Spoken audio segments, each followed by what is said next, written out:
Hello friends, today we are discussing one lab program on structures. What is the difference between structures and arrays? In the sense, arrays are the collection of similar data type elements, but the structures are the collection of dissimilar data type elements. It means under a structure you can have different data type elements like int, float, char, double. So here I am declaring one structure. You can see here.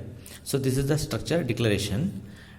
Struct keyword followed by student. Student is the structure name. One set of flower braces. Within that you can declare n number of structure data members with different data types, and it is going to ends with semicolon. Here I am taking, for this example I am taking int usn, int marks and character name. Two data members are of type integer and one data member of type name. In this program we are reading name, usn and marks of students. You can take n number of students, and we are taking the average of the marks and checking which student is scored above the average marks and which student is scored below the average marks. That we are checking here. So for that, include the header files, declare the structure here like this: struct student, int usn, character name and int marks. So I am going to end here with semicolon. Then I am writing the main function. So main function starts here and it is going to end up here. So between that we are having some set of coding part. So how to create a structure variable in the sense? So for this program, suitable one is structure variable is array of structures. I am taking the concept of array of structure. Here you can see student st of 40 I am taking. It means this is the array of type structure. So maximum 40 student details I can enter here. Now declare some local variables which are needed for the program. Int in, float average is equal to 0, sum is equal to 0. It means average variable and sum variables are initialized to 0. And here I am declaring structure array of structure variable struct student st of 40. This is called array of structure. Array of structure. Then out of this I need one number, so that I am going for printf enter the number of students. It means how many students data you are going to enter. Read it from the keyboard by using this statement scanf %d %in. Then how to enter the details of each student? Go for one printf statement, printf enter the details. Then take one for loop and enter the each student details. So initially for loop starts with 0, I is equal to 0. Here I am taking n value as 2. It means 2 student details I am entering here. Just substitute here whether 0 less than 2, yes, condition true, so that you are going to read some data here. See, first I am reading the name, for that one printf and scanf.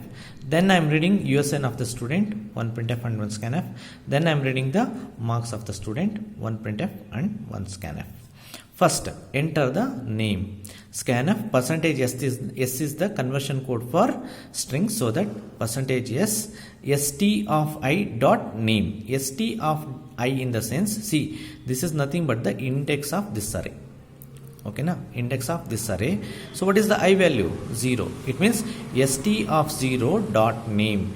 St of 0 I am taking here st of 0 dot name is equal to some xyz. It means the name of the first student. I have entered.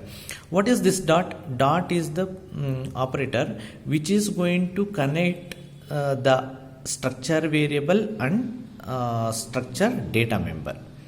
See, st of I is nothing but the array name. Okay, now structure array name.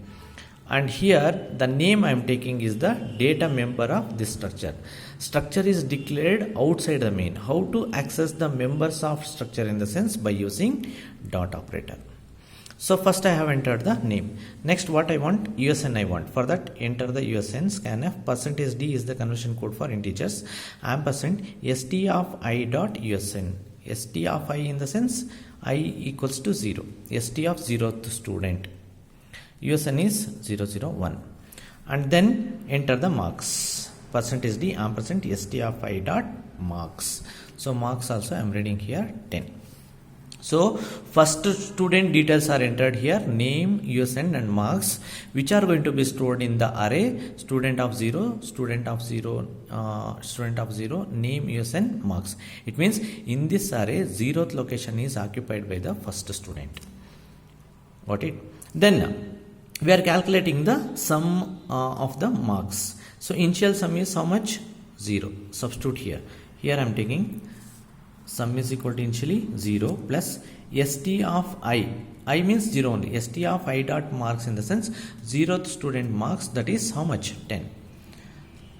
0 plus 10, 10 stored in sum. Okay na?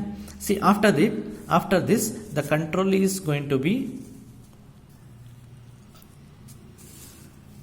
repeat I plus plus. It means the loop will be repeated. So when I plus plus in the sense, so earlier it was 0, now I becomes how much? 1.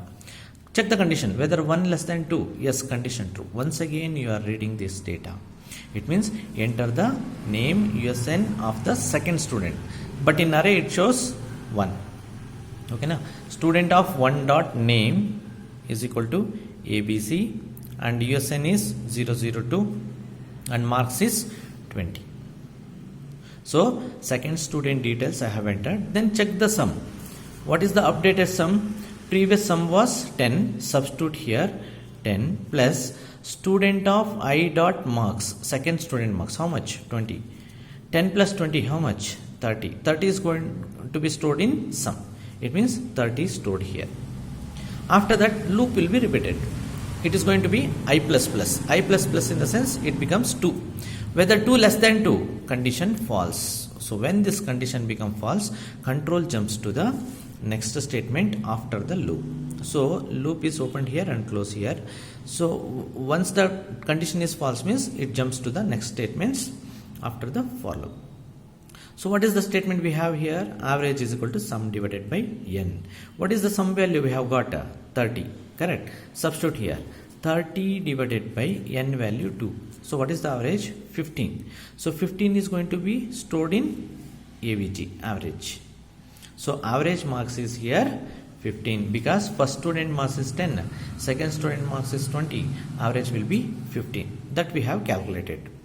After that we are checking whether the student scored below the average marks or above the average marks. For that, take one for loop. For I is equal to 0, I less than I plus plus, I is equal to now 0. Whether 0 less than 2, yes, condition true. So it jumps to if statement. If student of I dot marks, student of I means I value is how much? 0. So student of 0 dot marks, student of 0 dot marks, how much? 10. Substitute here. Whether 10 less than, what is the average we have got? 15. Substitute the values. Whether 10 less than 15, yes, condition true. So when this condition true, you can print one message, the student is below average. It means the first student marks is below the average. One output you have got. So after that what happens? The loop will be repeated. I plus plus will be done and I value will be incremented to 1. Check the condition, whether 1 less than 2, yes, condition true. So once the condition true, execute the if statement. In if statement, student of I, now I value is updated to 1. It means student of 1 dot marks. Student of 1 dot marks is how much? 20. Substitute here. 20 less than average. Average is 15. Whether condition true or false? False. When the condition become false, it jumps to else part. In else part we are having one statement, that is the student is above the average marks. Student is above the average marks. It means the second student marks is 20, average is 15 in the sense he scored above the average marks. Got it? After that the I value will be incremented to 2. So 2 less than 2, condition false. When this condition false, for loop will be terminated and it jumps to return 0 and terminates the program. So this is what the program to check whether the student marks is average, the marks are below the average marks or above the average marks. Thank you.